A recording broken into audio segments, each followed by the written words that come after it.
Assalamualaikum warahmatullahi wabarakatuh. Bismillahirrahmanirrahim. Alhamdulillahilladzi ja'alana minal mu'minin wa afhamana min ulumil ulama'i rasyikhin. Asyhadu an la ilaha illallah al-malikul haqqul mubin wa asyhadu anna sayyidana Muhammadan abduhu wa rasuluh al-mab'utsur rahmatan lil alamin. Allahumma shalli wa sallim wa barik ala sayyidina Muhammadin wa ala alihi wa sahbihi ajma'in. Amma ba'du. Para pemirsa dimanapun Anda berada yang dirahmati Allah Subhanahu wa ta'ala, dalam kesempatan yang berbahagia ini saya akan membahas tentang hadiah pahala atau kiriman pahala.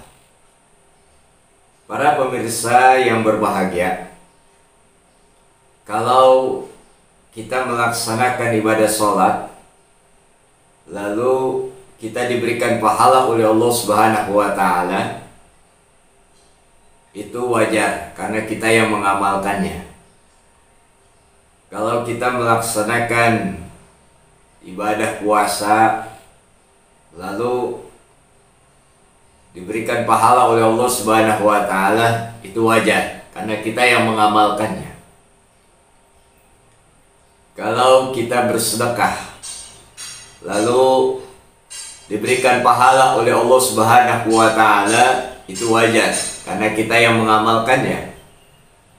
Kalau kita melaksanakan ibadah haji dan umroh lalu kita diberikan pahala oleh Allah, itu wajar karena kita yang mengamalkannya.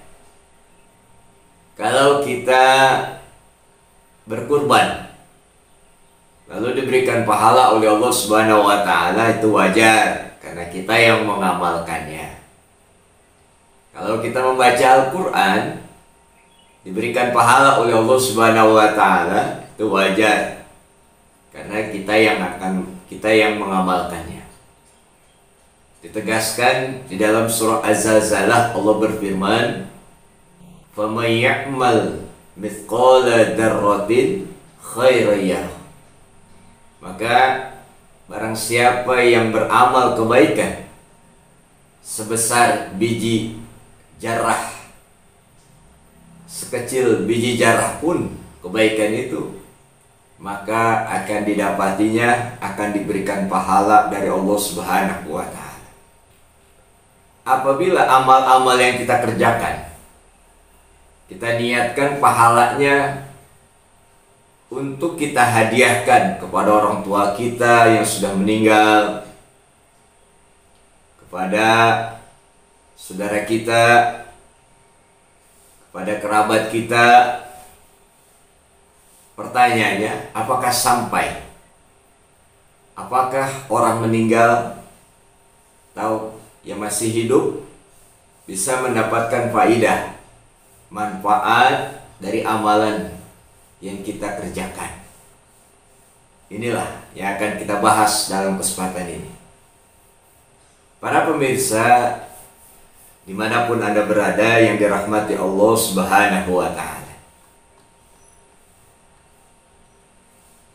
bersumber dari hadis Rasulullah sallallahu alaihi wasallam, yakni an Ibnu Abbas radhiyallahu anhuma, anna imra'atan min Juhaynata ja'at ila Nabi sallallahu alaihi wasallam faqalat, inna ummi nadarat an tahujja falam tahujja hatta matat, apa hujju anha?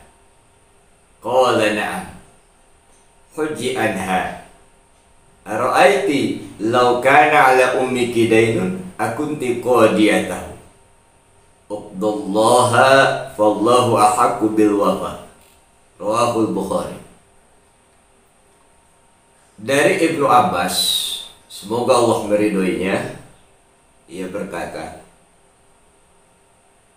bahwa seorang wanita dari suku Juhainah datang menemui Rasulullah SAW dan bertanya, "Ya Rasulullah, sesungguhnya ibu saya bernazar akan naik haji. Tetapi ia meninggal dunia sebelum mengerjakan haji. Bolehkah saya menggantikan hajinya, ya Rasulullah?" Apa kata Rasul? Qala na'am, ya boleh. Fuji anha, naik hajilah menggantikan dia. Perhatikanlah, umpama ia berhutang, tentu engkau bisa membayar hutangnya, maka hutang kepada Allah lebih berhak untuk dibayar. Hadis riwayat Imam Bukhari. Dalam hadis ini bisa kita pahami,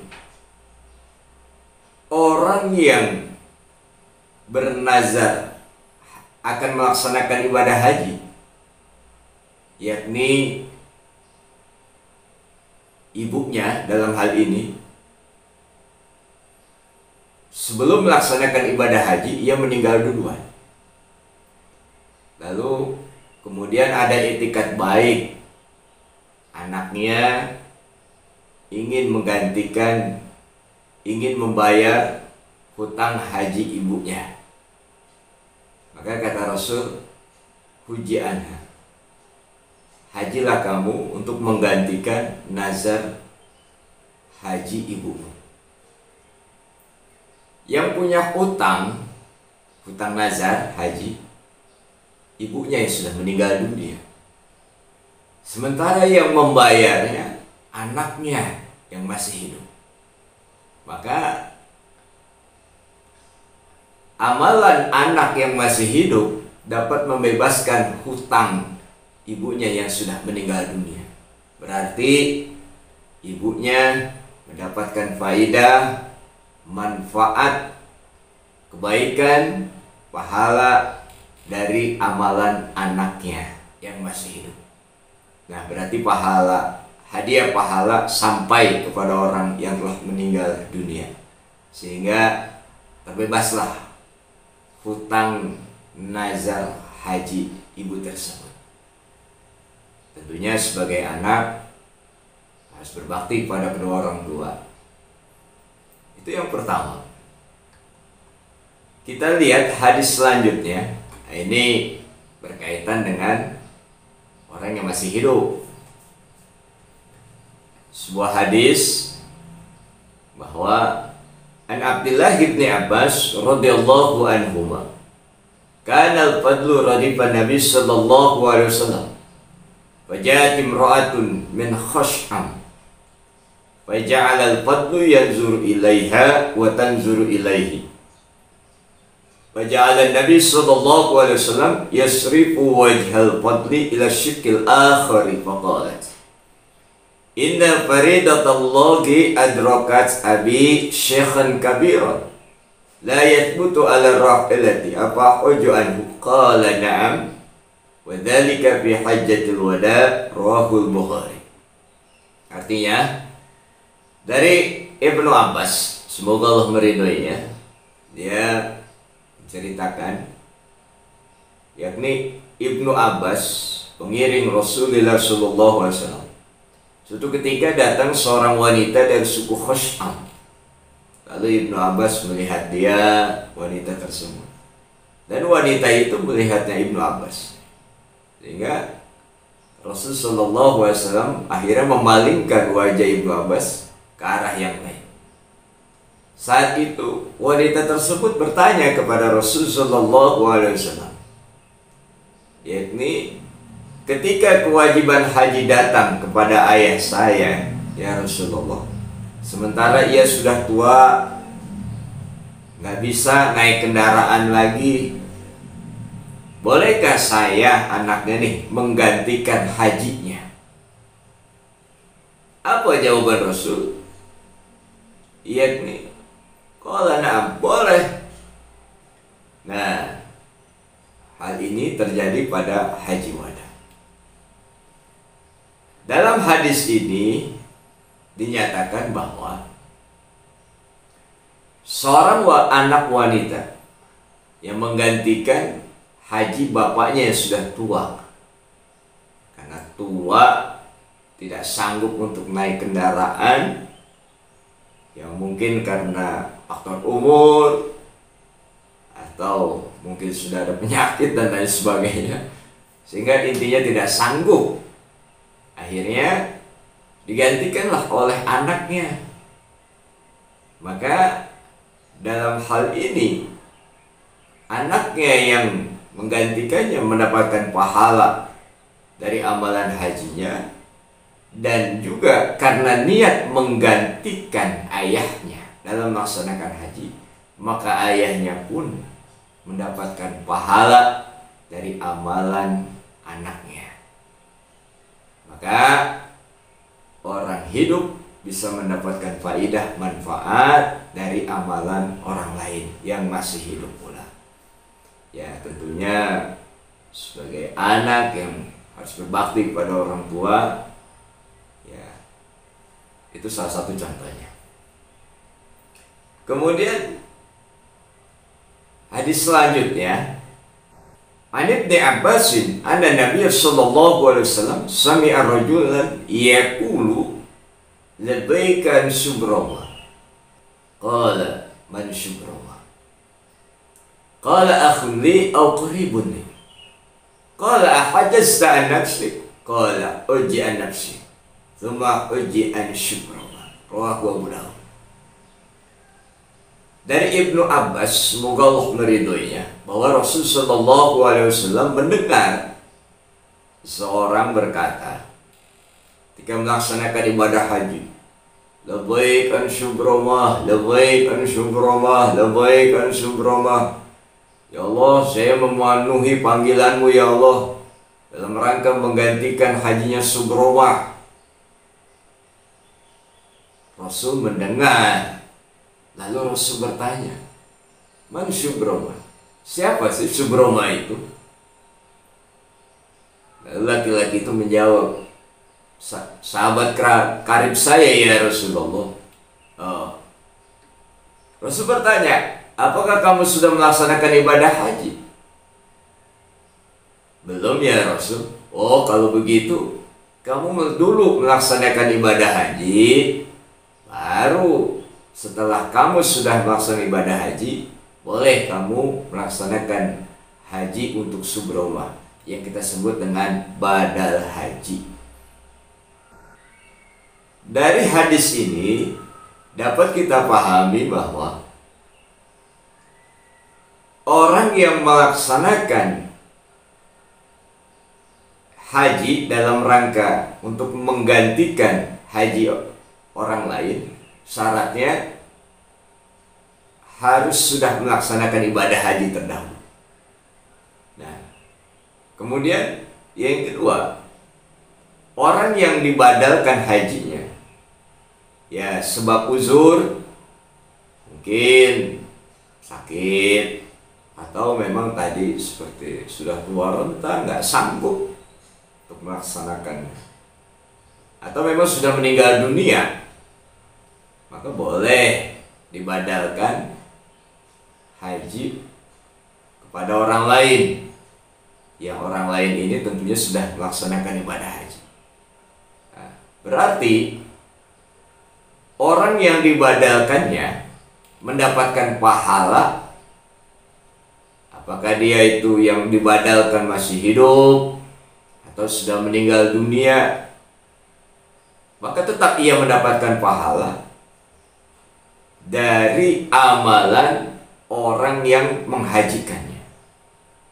Berarti mendapatkan faedah, manfaat, kebaikan, pahala dari Allah Subhanahu wa Ta'ala, walaupun orang lain yang mengerjakannya.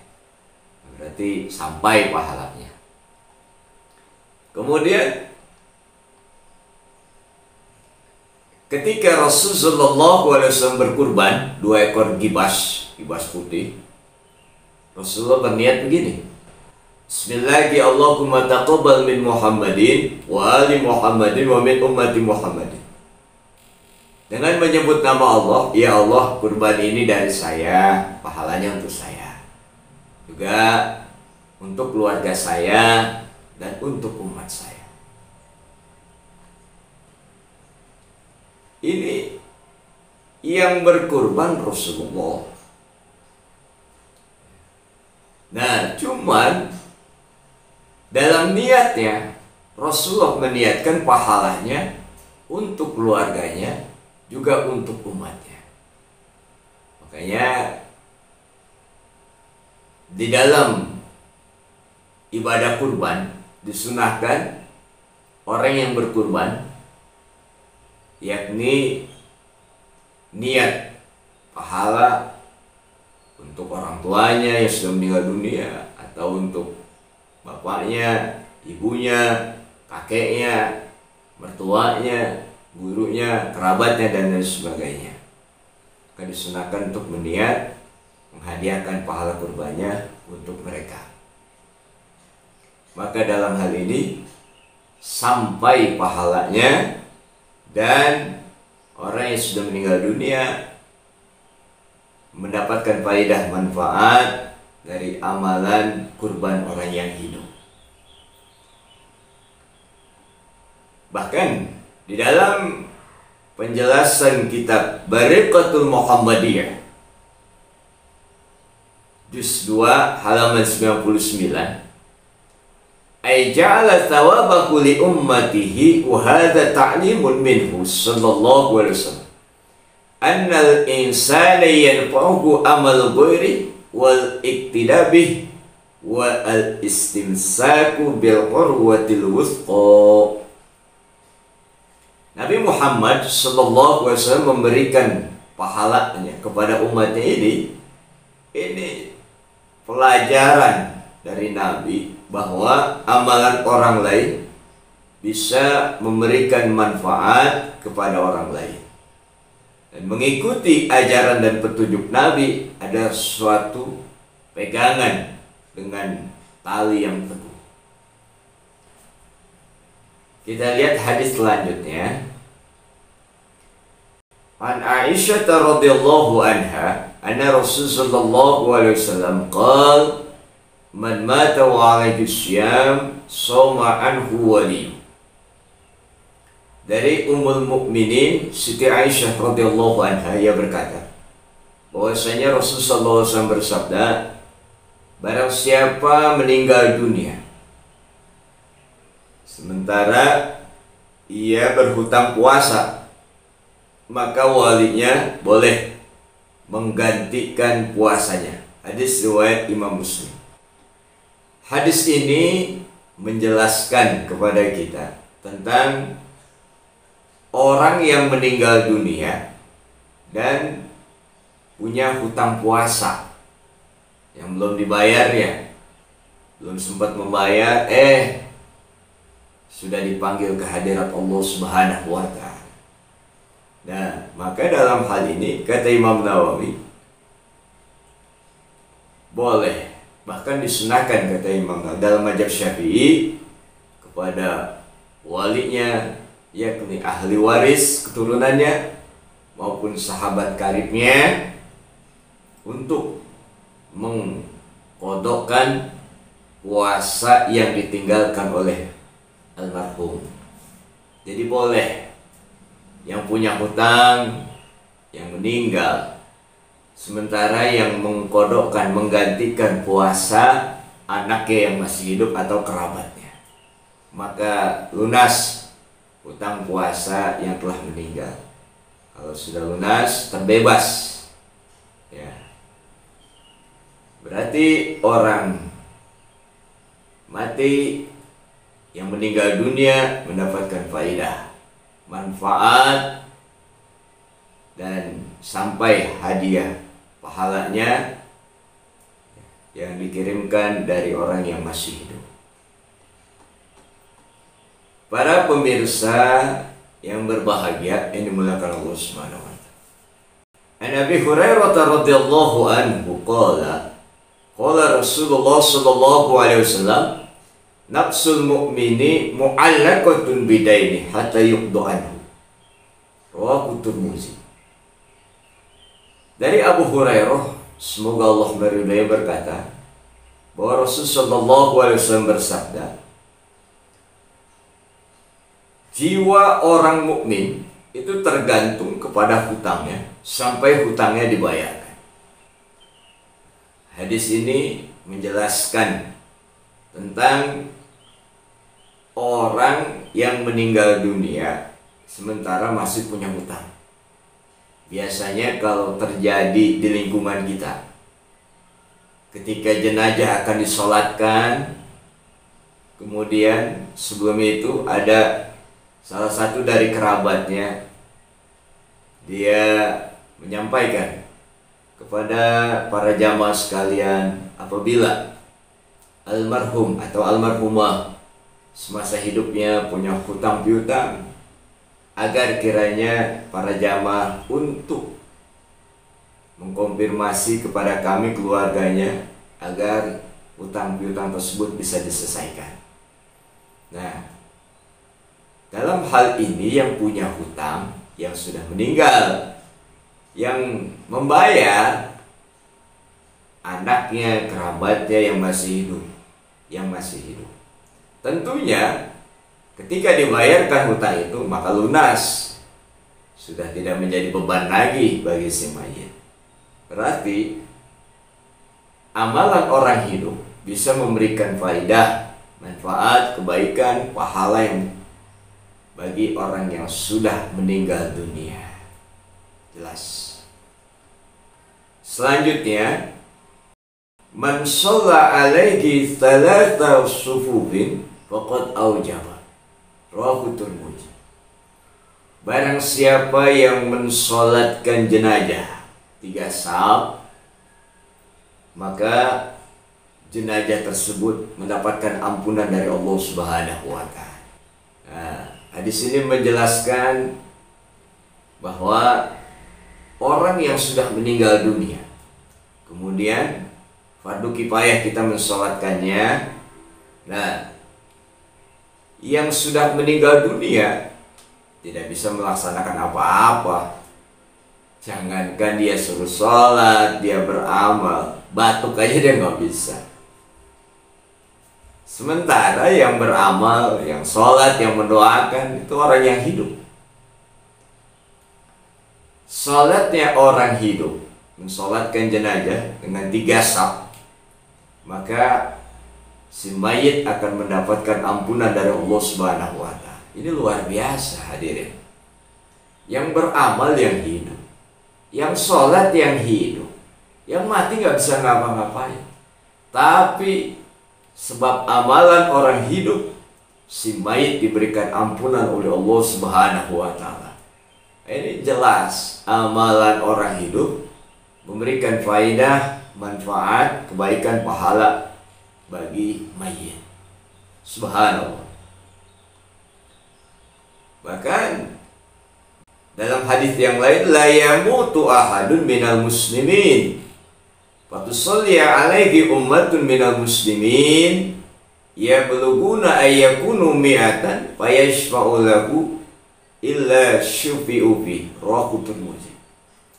Setiap orang Islam yang meninggal dunia disembahyangkan oleh kumpulan umat Islam sampai 100 orang. Wah, luar biasa. Maka yang 100 orang ini faisfa'ullah, bisa memberikan bantuan, syafaat buat orang yang disalatkan, yang sudah meninggal. Dan orang yang meninggal, yang si mayit mendapatkan syafaat. Subhanallah. Yang meninggal gak bisa ngapa-ngapain. Yang sholat, yang hidup, banyak jumlahnya, 100 orang.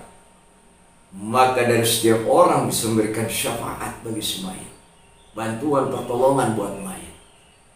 Ini luar biasa. Artinya amalan orang hidup memberikan faedah, manfaat bagi orang yang sudah meninggal dunia. Kita lihat hadis selanjutnya, yakni An Ibnu Abbasin anna rajulan qala ya Rasulullah inna ummi tufiat apa yanfa'uka in tasaddaqtu anha qala na'am Qala fa inna li mahrafan fa ushhiduka anni qad tasaddaqtu anha. Rawahu Tirmidzi. Dari Ibnu Abbas radhiyallahu an, ada seorang pria bertanya kepada Nabi, "Ya Rasul, bahwasanya ibu saya telah meninggal. Adakah manfaat kalau saya bersedekah, berwakaf ya, untuk ya Rasul?" Kata Rasul, "Qala, ya, ada manfaatnya." Maka orang tersebut, "Ya Rasulullah, saya ini punya sebuah kebun. Ya, saya niat untuk saya wakafkan. Saya meminta Anda menjadi saksi bahwa kebun saya ini saya sedekahkan, saya wakafkan, yang pahalanya untuk ibu saya." Hadis riwayat Imam Tirmidzi. Hadis ini cukup jelas, terang, bahwa yang mewakafkan, yang bersedekahkan anaknya, yang diniatkan pahalanya untuk ibunya yang sudah meninggal dunia, maka ibunya mendapatkan pahala, kebaikan, faedah, manfaat dari amalan anaknya. Oleh karena itu, apapun yang kita sedekahkan, sedekah harta, atau kita wakafkan, wakaf Quran, wakaf sejadah, wakaf untuk fasilitas pembangunan masjid, musola, dan lain sebagainya, atau pesantren, fasilitas umum lainnya, maka kita niatkan pahalanya untuk orang tua kita, guru-guru kita, leluhur kita, dan lain sebagainya, maka mereka mendapatkan faidah, manfaat, pahala, kebaikan dari amalan kita. Kemudian kita lihat hadis selanjutnya. An Abdullah bin Abbas anna Sa'd bin Ubadah istafta Rasulullah sallallahu alaihi wasallam faqala inna ummi matat wa alayka nadrun lam taqdihi. Faqala Rasul sallallahu alaihi wasallam ikdihi anha. Rawahu Abu Dawud. Dari Ibnu Abbas bahwasanya Sa'ad bin Ubadah minta fatwa kepada Rasul sallallahu alaihi wasallam tentang nazar hutang ibunya yang belum dibayar, tapi ibunya meninggal dunia duluan. Maka kata Rasul, bayarlah nazar itu untuk menggantikan ibunya. Hadis ini menjelaskan tentang hutang nazar yang dibuat oleh seorang ibu yang sudah meninggal, maka anaknya boleh menggantikan atau membayar nazar ibunya yang sudah meninggal, agar ibunya di akhirat terbebas dari hutang nazar. Ya, amalan orang hidup lagi-lagi memberikan faidah, manfaat, kebaikan bagi orang yang sudah meninggal dunia. Kita lihat hadis selanjutnya, yakni an Aisyah radhiyallahu anha anna rajulan ata Nabi sallallahu alaihi wasallam faqala inna ummi ubtulitas nafsuha wa lam tusi wa zunnuha law takallamat tasaddaqat apalaha ajrun in tasaddaq anha. Qala na'am. Dari Aisyah radhiyallahu anha bahwa ada seorang laki-laki datang kepada Rasul sallallahu alaihi wasallam bertanya, "Ya Rasulullah, bahwa ibu saya meninggal tiba-tiba. Saya kira kalau beliau ngomong aja sebelum wafat, ia akan bersedekah. Apakah ia akan mendapatkan pahala kalau saya bersedekah menggantikannya, ya Rasul?" Kata Nabi, "Ya, maka dia mendapatkan pahala." Dalam hadis ini dinyatakan boleh bersedekah menggantikan mayit. Bahkan bukan saja boleh, dianjurkan, dan pahala sedekah itu sampai kepada mayit dan berfaedah pula untuk orang yang bersedekah. Nah, jelas jadinya lagi-lagi si mayit mendapatkan pahala, kebaikan, faedah, manfaat dari amalan orang hidup. Kita lihat hadis selanjutnya. An Abdullah bin Buraidah an abihi radhiyallahu anhu qala baina ana jalisun inda Rasulillah sallallahu alaihi wasallam id atahum ra'atun faqalat inni tasaddaqtu ala ummi bijariyati wa innaha matat qala faqala wajaba ajruki wa raddaha alaikil mirath. Qalat ya Rasulullah innahu kana alayka sawmu syahrin afa asubu anha. Qala sumi anha. Qalat innaha lam tahujja qat afa huju anha. Qala huji anha. Rawahu Muslim. Dari Abdullah bin Buraidah, ya, diriwayatkan dari bapaknya, semoga Allah meridainya, ia berkata, ketika kami sedang duduk di sisi Rasul sallallahu alaihi wasallam, tiba-tiba ada seorang wanita datang dan bertanya, saya bersedekah ya Rasulullah seorang budak jariah kepada ibu saya. Setelah bersedekah tetapi ibu saya meninggal dunia setelah itu. Apa kata Rasul? Kamu dapat pahala di sisi Allah Subhanahu wa Ta'ala karena sedekahmu, yakni berupa seorang jariah. Dan kamu pun, yakni jariah itu, budak itu kembali kepadamu, yakni sebagai harta pusaka atau harta waris peninggalan. Wanita tadi bertanya lagi, ibu saya punya utang puasa 1 bulan. Bagaimana ini ya Rasulullah? Maka kata Rasul, puasalah untuk menggantikan dia. Wanita tadi bertanya, ibu saya belum haji ya Rasulullah. Bagaimana? Maka kata Rasul, hajikanlah engkau. Hajilah engkau untuk menggantikan dia. Hadis riwayat Imam Muslim. Terang, jelas hadis ini bahwa orang yang sudah meninggal dunia mendapatkan faidah dan manfaat dari amalan orang hidup. Ya, dia punya utang puasa, lalu dikodokkan puasanya, maka utang puasanya menjadi lunas. Belum haji, mungkin dilaksanakan haji oleh anaknya dalam rangka misalnya badal haji, maka orang tuanya mendapat pahala, faedah dan manfaat. Sedekah untuk, ya, pahalanya untuk orang tuanya sampai mendapatkan pahala, manfaat. Kita lihat hadis selanjutnya.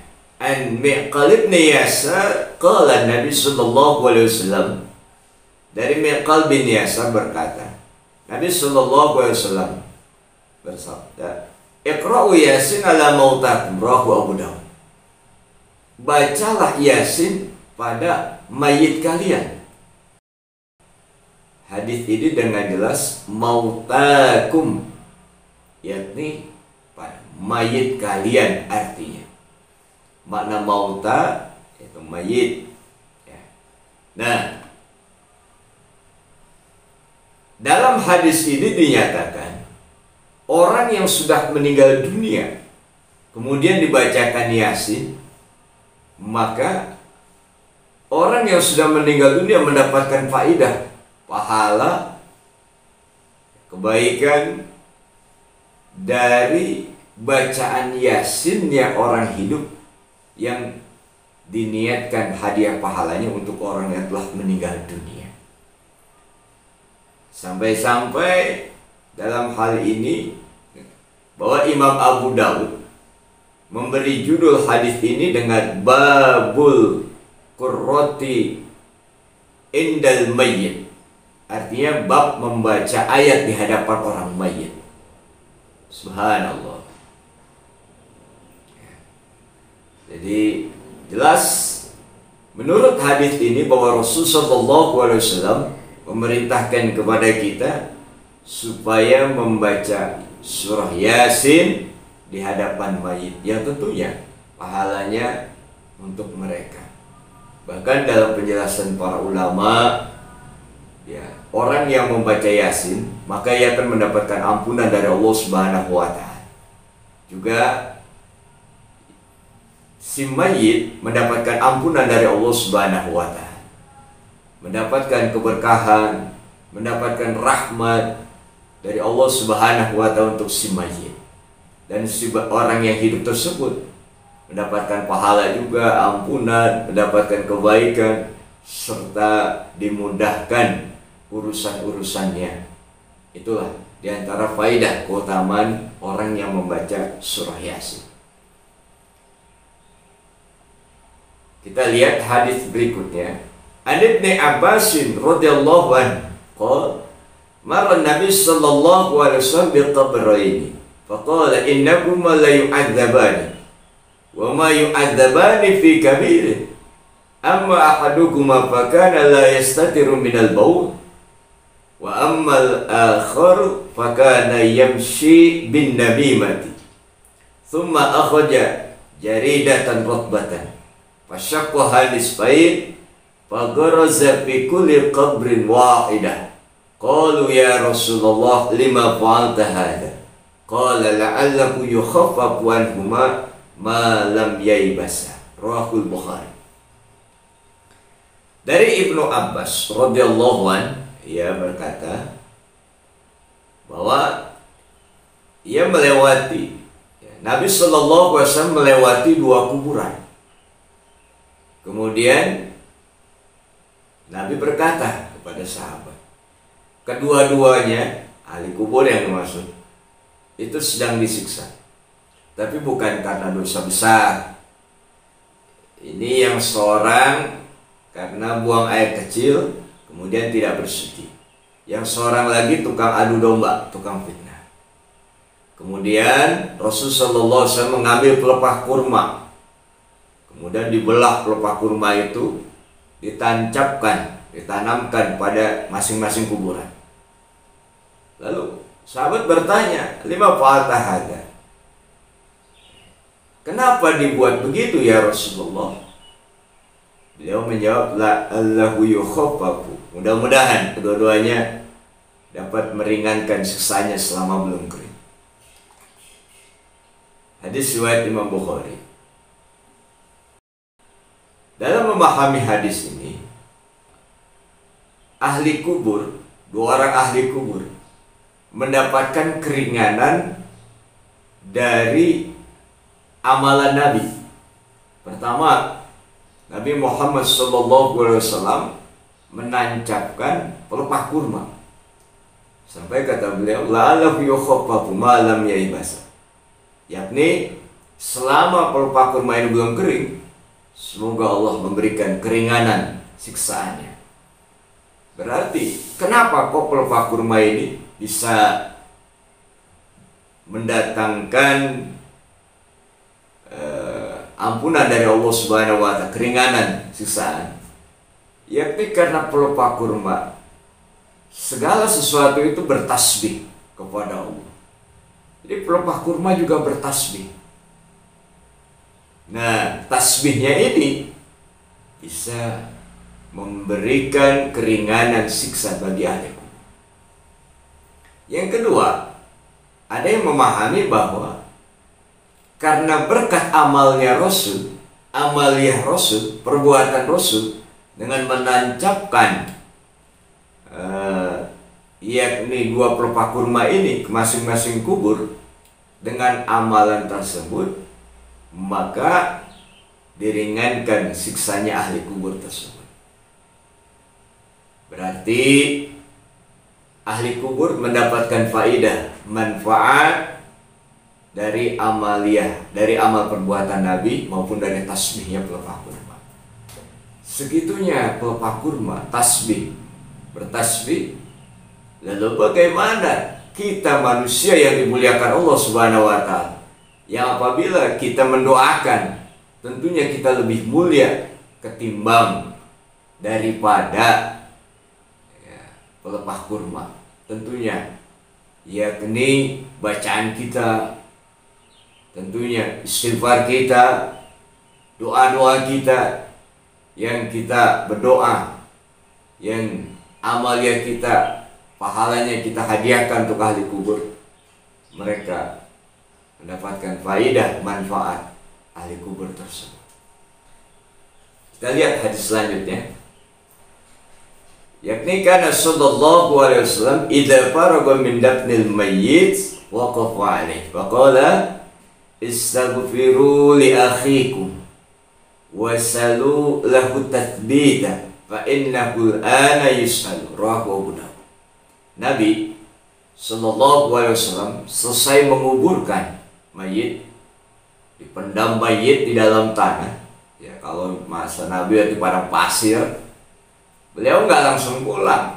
Rasulullah setelah memendamkan mayit, beliau berhenti, berdiri sebentar, waqafa alaih, berdiri di atas kubur. Apa? Istaghfiru li akhikum, mengajak para sahabatnya, sahabat, mohon ampunlah kalian semua kepada Allah Subhanahu wa Ta'ala, yang ampunannya kita tujukan untuk saudara kita si mayit ini. Dan juga berdoa kepada Allah agar supaya si mayit ini diberikan ketabahan, juga ditetapkan iman dan Islamnya. Kenapa? Karena si mayit ini mulai ditanya. Bisa kita ambil pengertian dari hadis ini bahwa istighfarnya orang yang hidup bisa memberikan faedah, manfaat buat orang yang sudah meninggal dunia. Makanya kita dalilnya jelas, Rabbana ighfir lana wa li ikhwanina alladhina sabaquna bil iman. Rabbana ighfir lana, wahai Tuhan kami, ampunilah dosa-dosa kami. Juga wali ikhwanina alladzina, dosa saudara-saudara kami yang dimana mereka yang sudah mendahului kami, yakni dalam keadaan beriman. Jelas istighfar kita bisa memberikan faedah, manfaat untuk orang yang sudah meninggal dunia. Bahkan kita juga Astaghfirullahaladzim li wa li walidayya wa li ashabil huquqil wajibati alayya wa li jami'il muslimina wal muslimat wal mu'minina wal mu'minat al-ahya'i minhum wal amwat. Astaghfirullahaladzim. Ya Allah, saya mohon ampun kepada Allah Zat yang Maha Agung untuk diri saya, orang tua saya, juga orang yang dimana punya hak dan kewajiban, tapi saya tidak mampu menunaikan hak dan kewajiban mereka. Contoh yang terdekat di lingkungan kita, pada istri, kita tidak mendidik, memperhatikan dengan baik, karena istri adalah amanah, menyanyiakan amanah adalah khianat, dosa. Maka kita berdosa kepada Allah, kita mohonkan ampun kepada Allah yang ampunannya untuk istri kita, supaya kita dibebaskan dari dosa. Pada anak-anak kita, mungkin kita terlantar, tidak kita berikan pendidikan yang baik, sehingga kita abaikan, karena anak adalah amanah. Maka kita berdosa kepada Allah, kita istighfar untuk anak kita.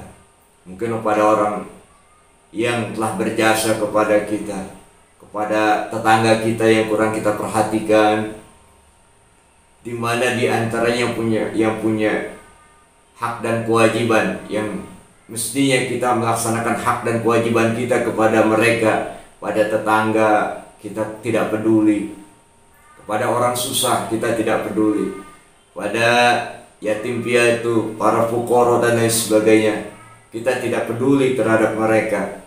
Kita mohon ampun kepada Allah yang ampunannya untuk mereka, untuk muslimin, muslimat, mukminin, mukminat, baik yang hidup maupun yang telah meninggal dunia.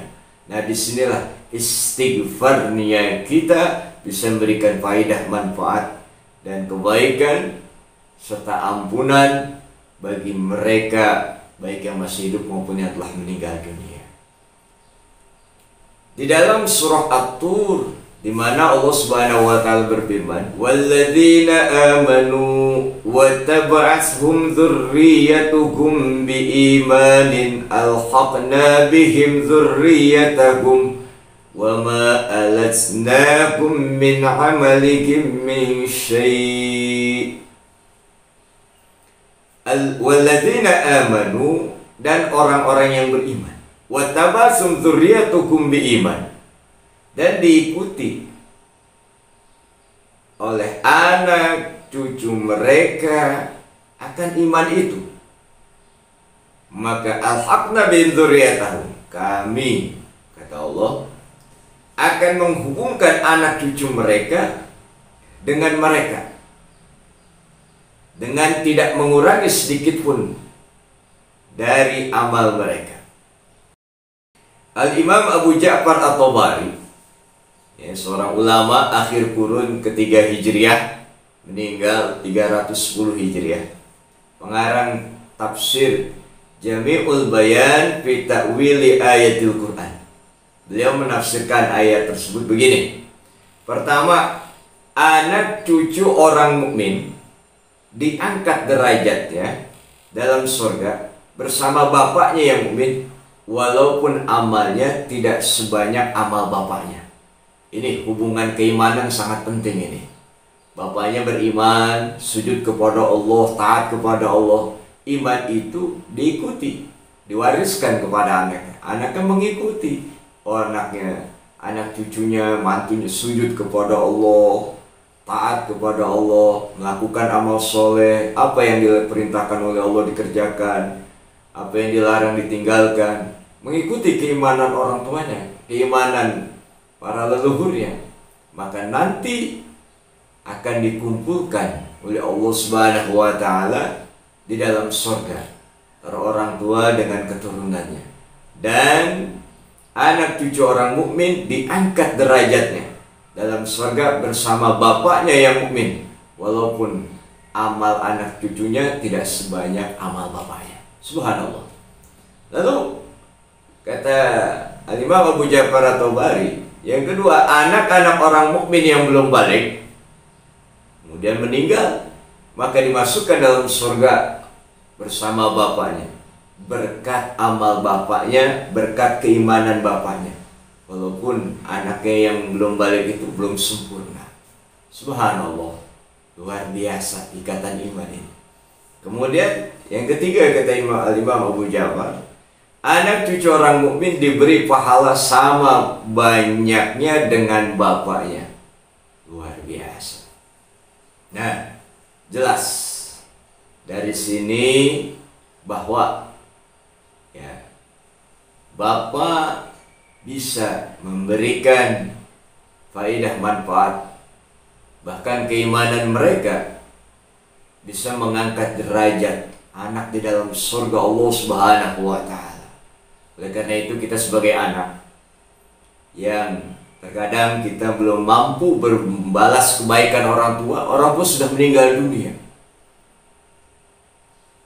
Kita semasa hidup orang tua, terkadang kita justru banyak menyakiti orang tua dengan berbagai kasus yang dikerjakan anak. Terkadang tanah orang tua dijual tanpa dikasih tahu orang tua sebelumnya. Terkadang dengan kata-kata yang menyakitkan hati orang tua.